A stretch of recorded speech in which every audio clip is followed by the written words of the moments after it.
Hi, I'm John Schreiber. For over 19 seasons, the New Jersey Performing Arts Center has been the state's premier home to both world-class and community-centered performances. We pride ourselves on presenting something for everyone. That is why we are very proud to partner with the Caucus Educational Corporation to produce One-on-One at NJPAC with Steve Adubato. This groundbreaking series features some of the very best talent New Jersey has produced. We're pleased to welcome them and you to the Arts Center. Funding for this edition of One-on-One with Steve Adubato at NJPAC has been provided by TD Bank, Cohn Resnick, Accounting, Tax, and Advisory, where forward thinking creates results. The law firm of Gibbons PC, Josh S. Weston, the Fidelco Group, the Northward Center, and by Prudential Financial's Global Communications Department. This is One-on-One. When you first heard that they were doing Charlie Rose and Gayle King, didn't you go, what? People like laughing at others, so I don't mind if the other is me. See, you go right into the character. That's what it is. I'm bringing families together a half an hour each week. Man, I'm doing something special. And so I do feel successful.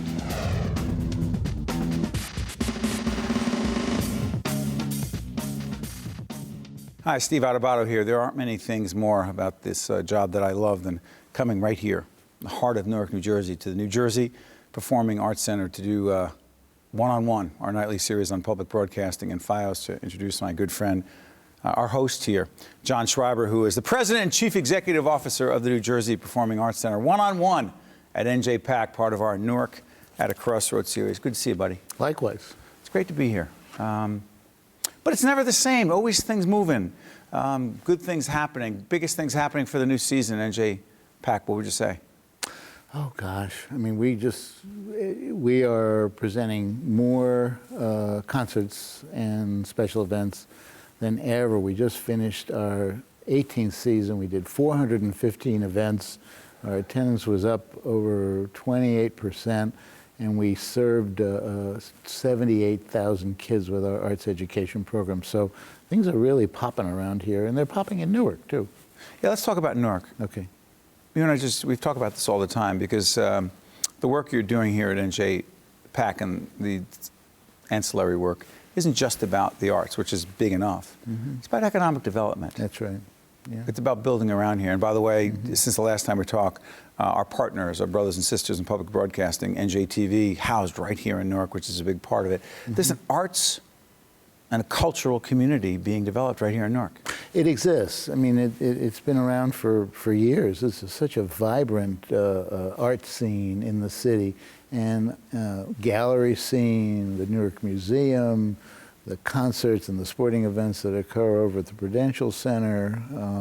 Rutgers-Newark is more engaged in the community than it's ever been. Nancy Cantor, the chancellor there? Yeah, with Nancy there. Big difference, big positive difference. And so our hope, and Prudential has been a huge player in this, as you know, the hope is to articulate an arts and education district, right? An arts and education district? Yeah. What does that mean? A destination. Often people will come to the Arts Center for a concert, and they will come and they'll go.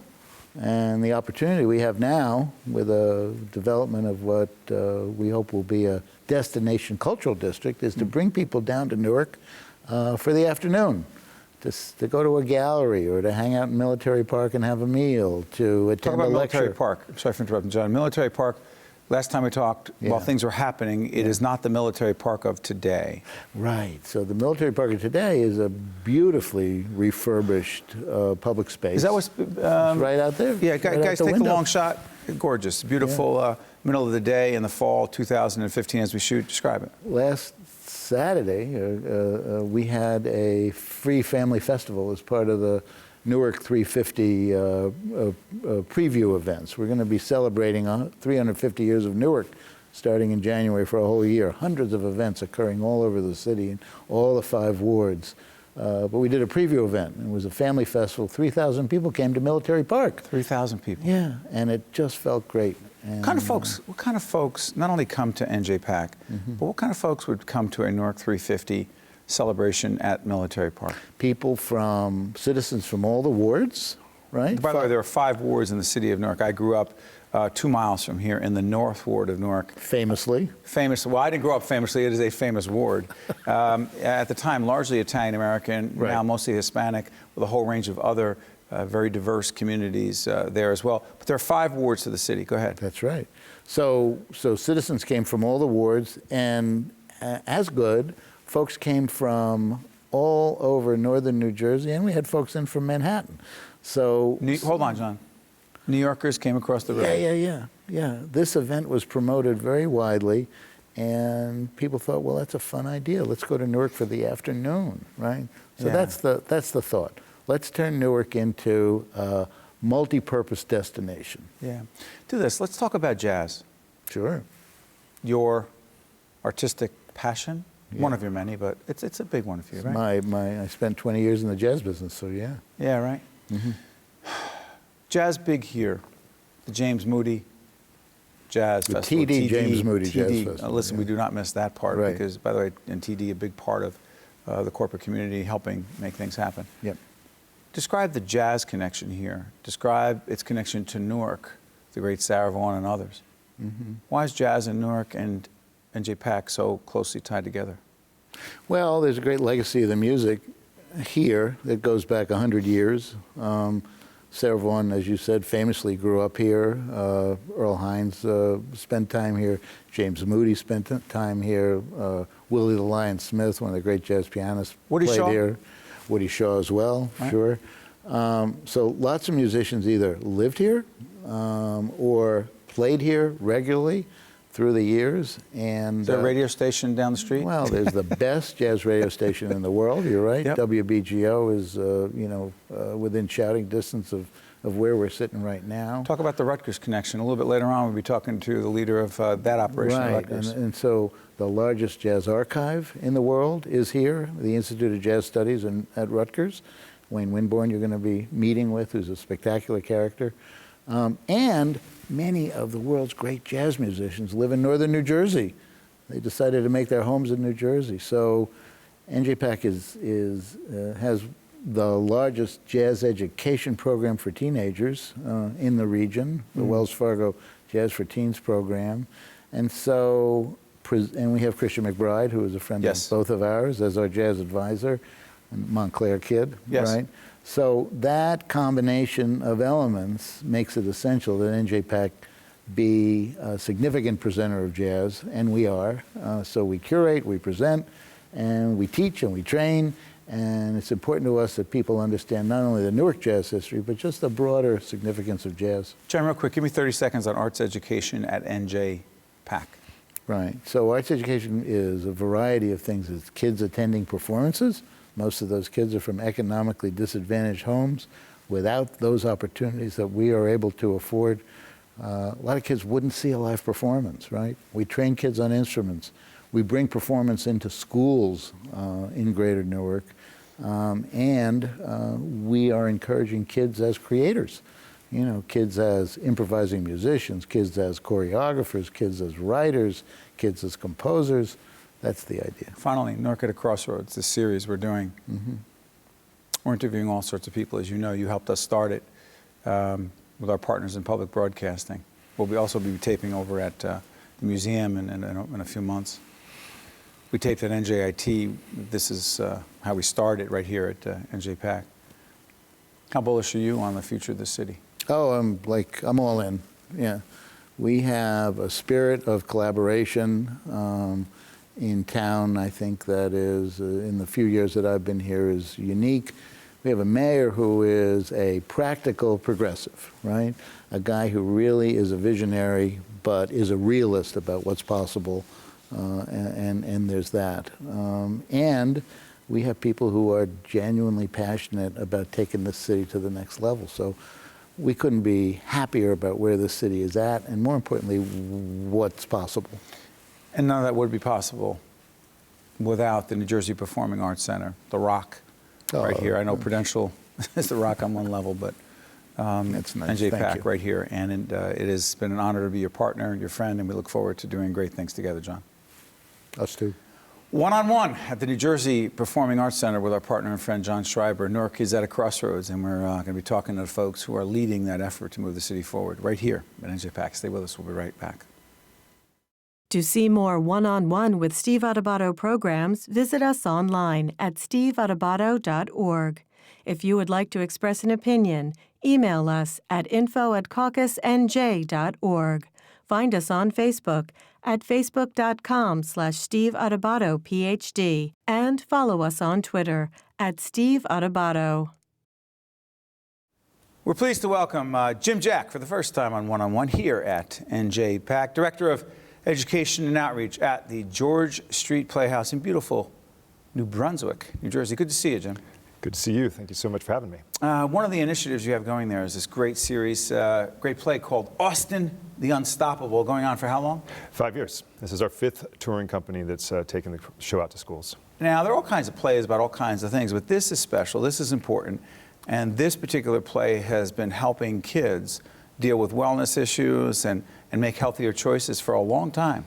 We partnered with the Horizon Foundation for New Jersey to create a piece of theater that would explore issues of childhood obesity and type 2 diabetes in communities. We looked at the national challenges and the rates that were rising throughout our state and thought this would be an excellent opportunity to bring an issue-based play into our communities to engage children to think about the issues around health and wellness. Issues-based play. Mm-hmm. Okay, so as I understand it, this kid, Austin, how old? 11 years old. Loves sweets? Loves sweets, loves video games. He and his best pal indulge in this every single day, hours of screen time. Okay, so this is not a kid who's doing all the right things out of the box. Not at all, not at all. So it's not like kids are going to say, oh, I can't be that kid. Kids, my kid who's 11, our son is 11, will relate to this kid. Absolutely, absolutely. Okay, why don't we do this? So I want to see the way kids are reacting to Austin the Unstoppable, and then we'll come back and talk about it, okay? Fantastic. Let's go to a clip about some kids reacting to Austin the Unstoppable down at George Street, and we'll talk about it after this. Unstoppable!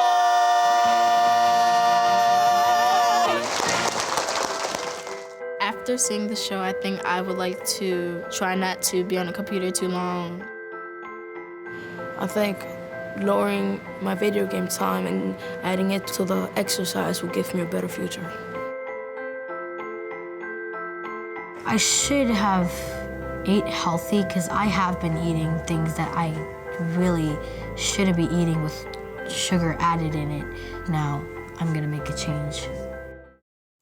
So clearly kids are responding. They want to do the right thing after this. They do. What's interesting is it's about a family. It's about a family, and Austin learns his mother's been diagnosed with type 2 diabetes, and the family has to go through some serious changes. And so it's the problem of change, and the challenge is that what happens to people when they're forced to make changes in their lives. And so the humor and the comedy comes out of that. But they always identify with Austin. We hear teachers tell us, oh, you know, we go around the lunch tables and the children say, look, you know, with a healthy snack, I'm making Austin proud. And so it's one of these opportunities for children to connect to the stories and the characters in a way that's meaningful to them. How many kids have seen it? 40,000 students have seen it across the state of New Jersey. 40,000? 40,000 children. And how many schools are we talking? Over 160 schools. And that's across the entire 21 counties of New Jersey. And so we feel very excited to be able to bring this. And it's really, you know, Horizon's been our statewide sponsor. And so they give us the capacity to bring it to schools that otherwise couldn't have the program. It's important to have that corporate and foundation support, isn't it? Absolutely. And they've been a partner both in terms of helping us understand the real challenges of type 2 diabetes nationwide and what that means to us, and if we don't make some very substantive changes. And so this is an opportunity to get to children early, to help them think about how to fulfill their dreams in life by making healthy choices. Also, my understanding is, Jim, that there are study guides, also curriculum assistance for teachers, because how do teachers exactly know what to do with the Austin the Unstoppable content? I mean, they need to have assistance on that end because there's so much pressure on teachers and so many requirements. So they need help, then the students need help, right? Absolutely. And that's been provided. One of the things that's really exciting, we just launched a brand new website called AustinTheUnstoppable.org that provides... AustinTheUnstoppable.org. Crossroads.org. We'll put that up. Go ahead. And this has opportunities for teachers and students to engage with the material before they see the show, and then after they see the show. There's a documentary, there's smartboard capability, so our study guide can go directly into the classroom, and it gives opportunities for children to engage with the characters, the circumstances, the artists who are involved, in a way that hooks them in, and then also helps the teacher provide additional curricular support for them to explore this for the rest of the year. You know, I'm curious about this. A theater. People think they know what theaters do, but in many ways at George Street, this is part of a larger theme about the kinds of programming, the kind of plays you put on, isn't it? It is. So for 27 years, we've been doing issue-based plays, really exploring challenges that students face every day in their lives. Bullying, cyberbullying, tolerance. We just created a new musical about climate change. And about climate change? Climate change, called Gabby Goes Green. And this can be entertaining. Oh, yes, they love it. It's a musical comedy. It's about a girl who's 14 years old, Gabby Gardner, who lost her childhood home to Hurricane Sandy. And all very real. That's right, absolutely. And out of her desire to go back home, she's transformed into Green Hero and fights Captain Carbon for the fate of the Earth. And so it's really helping us understand the small choices we make, the impact on creating additional carbon in the atmosphere and the consequences of that. Is it actually about building character? Absolutely. It's a character initiative, and it's really focusing about when you put yourself in the circumstances of the characters you see, you start to think about their choices and how those choices relate back to your own life. And so that's what we hope, to cultivate empathy for children, to think about how their choices affect others and how they can be a really strong human being in their own communities. It's interesting. People watching right now, not just in New Jersey, but all across the region, and they say, hey, that's fascinating. I'd like to know more. I'd like to find out how I can access some of these programs, some of these plays. If they go on the website, absolutely. Is it accessible? It is. So GeorgeStreetPlayhouse.org is our website. You can just Google that in and go to education and list all of our touring productions that we bring to schools throughout the state and also into New York and Pennsylvania and elsewhere as well. And we also do a lot of work in the classroom, bringing theater into social studies classrooms, language arts classrooms, to create theater with the students. Before I let you out of here, some of the other plays that have been greatly successful that I happen to know have gone on to other things across the river. That's right. On Broadway. That's right. Go ahead, real quick, go. Recently, It Should Have Been You, which premiered at George Street Playhouse, recently was on Broadway, and most recently, off-Broadway, Clever Little Lies, which premiered at George Street Playhouse a couple seasons ago, just opened off-Broadway at the West Side Theater, directed by our artistic director, David Saint. How exciting is that? It's fantastic. We feel very privileged to do the kind of work we do at George Street Playhouse and work with some incredible artists and serve the community that we inhabit. So it's a blessing. Were you born to be in the arts? Absolutely. My mother was a museum director and an artist herself, and so became very passionate about it very early on. Well, you're doing important work. Thank you just so keep much. it up, and we appreciate everything you're doing, particularly on behalf of our children, to help them understand the need to make healthier choices about themselves and their bodies. Absolutely. Jim Jack, Director of Education and Outreach at the George Street Playhouse in the burgeoning New Brunswick, New Jersey. Thanks so much, Jim. Great, thank you so much. Stay right there. Don't go anywhere. We'll let you know. Okay. One-on-one here from the beautiful New Jersey Performing Arts Center. I'll be right back right after this. Thanks, Jim. To see more one-on-one with Steve Adubato programs, visit us online at steveadubato.org. If you would like to express an opinion, email us at info@caucusnj.org. Find us on Facebook at facebook.com/Steve Adubato PhD and follow us on Twitter at Steve Adubato. We're pleased to welcome Mr. Wayne Winborne, Executive Director, Institute of Jazz Studies at Rutgers-University, Newark. Good to see you, Wayne. Good to see you. It's a big job at a wonderful university, my alma mater. Talk about why the Institute of Jazz Studies is so important. It's important because, well, first, thanks so much for being here. You're very important to this community. I'm a big fan of your work. I'm sorry, I didn't hear that. Could you do it again? I'm joking. I'm only teasing. Talk about why this is so important. It's important because it's the largest archive of jazz in the world. So it's been a great resource globally to scholars, graduate students, writers, others. Ken Burns spent 2 weeks in the archive. The great Ken Burns, PBS, our Ken Burns. Absolutely. When he did jazz, right? Absolutely, doing research for it. Hold on, 150,000 recordings, 6,000 books, Dozens of instruments played by jazz greats. I mean, Lester Young's Miles tenor Davis saxophone, trumpets. absolutely. Come on. Yeah, it's extraordinary. At Rutgers, down the street. At Rutgers in Newark. People have known about it inside the jazz community for years, but we haven't had a great big external face. The person I replaced is the great Dan Morgenstern. That's who's right. a legend in jazz. So it is a big job. It's big because we've got a great resource available to the community. It's a part of Newark. It's an asset both to the people of Newark and to the city and beyond, and folks need to know about it. Let me ask you this. I'm not casting aspersions in any way, but I'm a Rutgers guy, taught out of this campus for years, known about the Institute, because I'm a Rutgers guy, a Newark guy. Why don't more people know about this institute? Well, with a lot of institutes like this, the focus has been on substance. They haven't How done dare you? Exactly. Not on branding, marketing, Not and on external. branding, marketing. Those terms hadn't even existed. They're not thinking about telling their story, which is the way I put it to folks. Branding and marketing, jazz musicians, jazz writers, folks, no, that sounds too evil, empire-ish. No, we need to tell our story. People need to know about it because they need to take advantage of what's there. We have listening rooms. We have community residents who come in Friday mornings and they get their jazz on. They pick their favorite album from the 50s or 40s, and they walk into this wonderful room and they're able to transport themselves. So we need to get that story out. Let's talk about partnerships.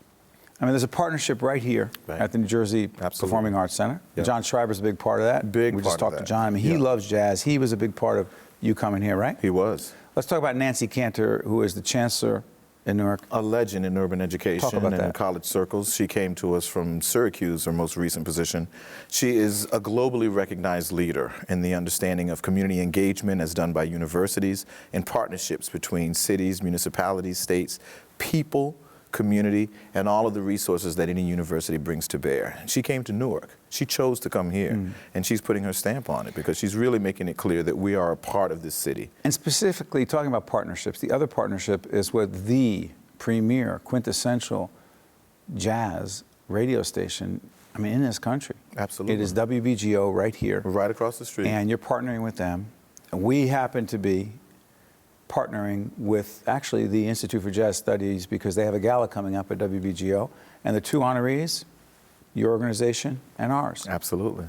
But more importantly, let's talk yours. What's the connection between the Institute and WBGO? For years, we co-produced a show called Jazz from the Archives, where some of our esteemed staff folks and leaders would come on and play stuff that really wasn't being played on the radio. It's beloved across the country. We're going to resuscitate that, or some version of it. We've been talking about. Amy hasn't committed to it, but she knows I'd like to. Amy, the CEO there. Amy Niles is the CEO of WBGO.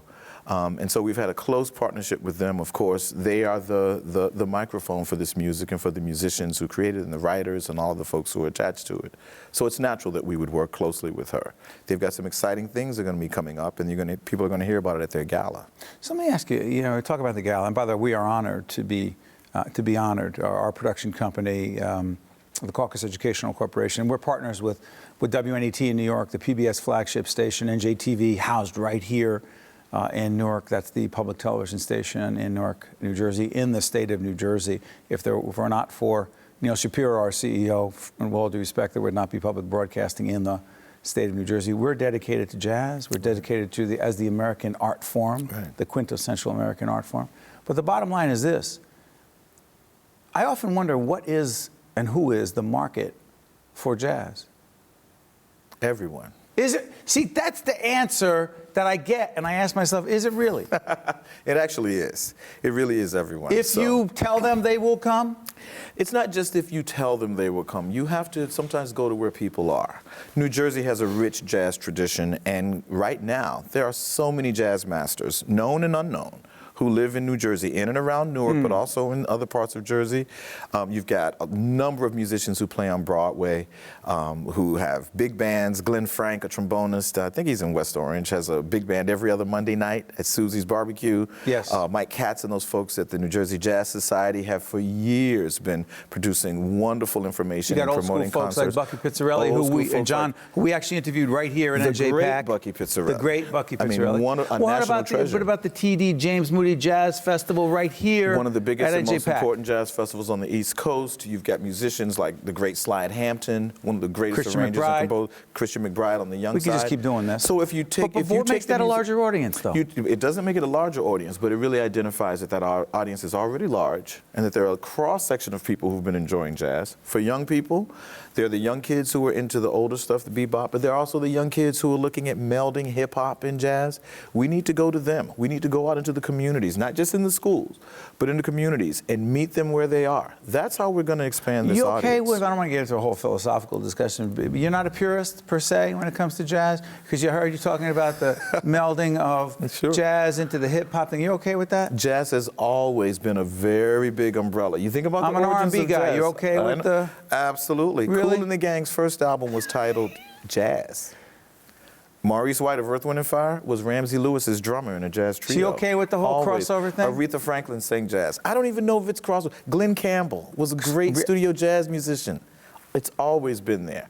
When you go back to New Orleans and Congo Square, you have African Americans playing syncopated rhythms with European instruments. So I grew up using as a kid, Western my parents listening to harmonies. Sinatra. Jazz. Frank Sinatra. Jazz. Billie Holiday loved Frank Sinatra. Loved him. Told people, check this guy out.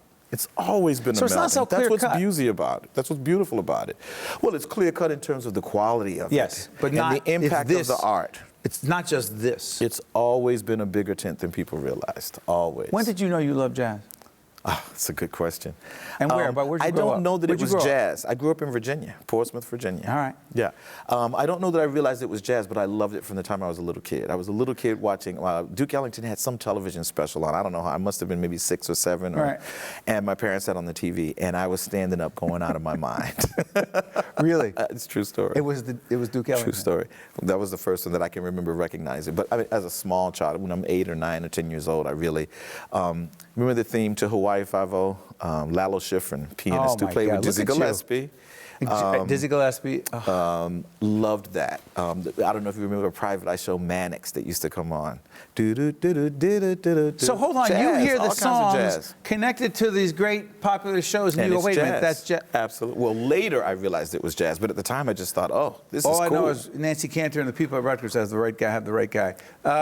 Wayne Winborne, Executive Director of the Institute of Jazz Studies at Rutgers University, Newark, the most diverse university campus in the United States of New Jersey. Great things coming from Newark. Good stuff. Looking forward to working with you. Congratulations. Thank you. Looking forward to working with you, too.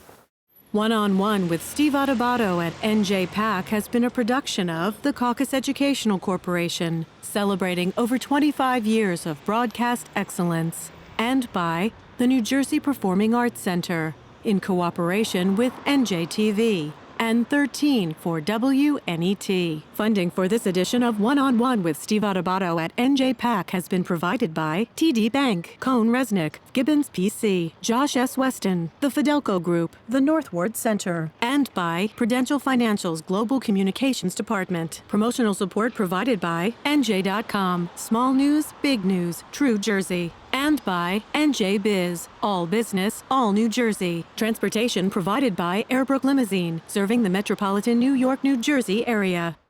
Hi, I'm Eric.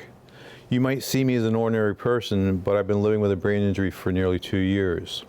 One of my struggles is short-term memory loss. At Opportunity Project, I'm given hope and support, and I've gained my confidence back through the job placement program. Despite my challenges, I have a reason to keep improving. Today, even though life has changed me, I believe that anything is possible. If you have a brain injury, you don't have to face your road to recovery alone.